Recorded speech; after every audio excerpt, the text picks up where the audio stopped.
Pemirsa, wacana penurunan potongan komisi ojek online dari 15 hingga 20% menjadi 8% disambut sebagai harapan baru bagi pengemudi.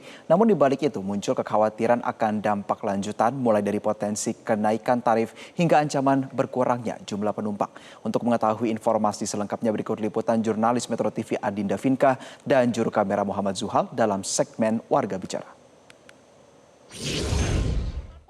Komisi ojek online dari 15 hingga 20% ini menjadi 8%. Disambut beragam tanggapan oleh para pengemudi ojek online. Namun di saat yang sama ini memunculkan kekhawatiran terkait potensi kenaikan tarif dan dampaknya bagi penumpang. Lalu benarkah kebijakan ini menjadi solusi kesejahteraan bagi mitra atau justru memicu persoalan baru di lapangan? Ojol setuju 20%? Bagaimana 15%? Berapa? 10. Kalian minta 10%? Ya. Saya katakan di sini, saya tidak setuju 10%.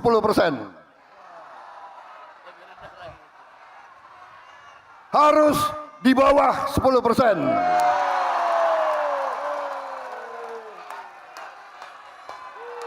Enak aja. Lo yang keringat, dia yang dapat duit. Sorry aja. Kalau nggak mau ikut kita, nggak usah berusaha di Indonesia. Yang selama ini 20%, saat ini yang masih berjalan kan 20% ya, Mbak. Ya memang waktu yang saya pakai untuk narik itu bisa sedikitnya itu 8 sampai 12 jam. Untuk seharian saya bisa dapat, saya ingin mendapatkan penghasilan yang saya inginkan gitu ya. Kalau terus nantinya jadi 8%, ya seharusnya sih kalau secara angka harusnya pertama waktu jadi lebih cepat. Saya untuk mengumpulkan angka yang saya inginkan, terus tenaga juga pasti kan lebih sedikit. Itu imbasnya ke kesehatan kita sih para driver. Syukur-syukur 8% jalan, voucher-vouchernya nggak hilang, tarif-tarifnya juga tetap terjangkau buat customer, hingga ya kita juga punya penghasilannya layak lah. Pak Prabowo-nya kan presiden kita sudah istilahnya ambil berat nih dengan ojol, dengan semua ya polemik ojol. Itu saya mengapresiasi.